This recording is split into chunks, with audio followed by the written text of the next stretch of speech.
Here are 3 technologies that we could implement right now to stop climate change. This video will be a bit unconventional, so please stay till the end. Number 1. Artificial diamonds. Diamonds are actually a very common material. The jewelry makers only keep the supply artificially short, so they can keep the prices high. It has been possible for a while now to use pressure and specific gases to artificially create diamonds. And diamonds are pure carbon in compressed form. After creating them, we could just throw them into an abandoned mineshaft somewhere, since they can't contaminate the environment and need thousands of years to dissolve. If every town had a small diamond factory, we could probably bind so much carbon each year that we could solve climate change in less than a decade completely. We would create jobs and help to save the world, without losing any of our comforts. Number 2. Hydrothermal carbonization, or HTC. Invented in 1913 by Friedrich Bergius, it is a technology that can work in unison with our current sewage treatment plants.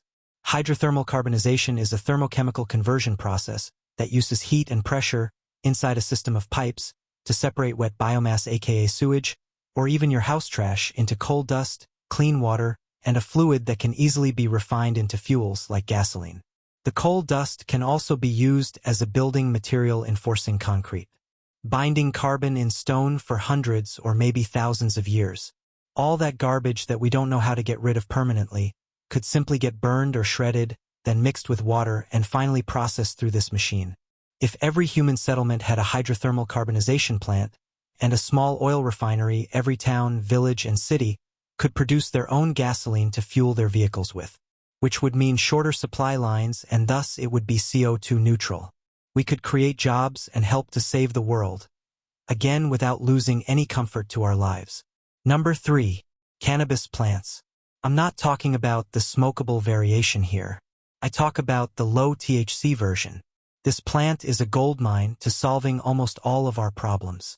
It can be turned into paper, fabric, isolation material for houses, oil, pellets that can replace coal as fuel, and even plastics. 97% of the plant can be used, so it creates almost no waste. It doesn't need fertilizers or toxic pesticides that would harm the environment. 1 square meter of weed plants binds more CO2 than 1 square meter of forest. Again, we could help to save the world without losing any comfort whatsoever. To sum up, we can create new jobs through diamond factories, local refineries, and weed farming. Bind CO2 for decades in the form of books, isolation materials, and plastics. Bind CO2 for centuries in concrete, and bind CO2 for millennia in diamonds. The waste from all these farming and products can be turned into fuel for our cars, and the emissions are scooped right up again by the weed plants. Now all that's left is to just do it. Thanks for listening.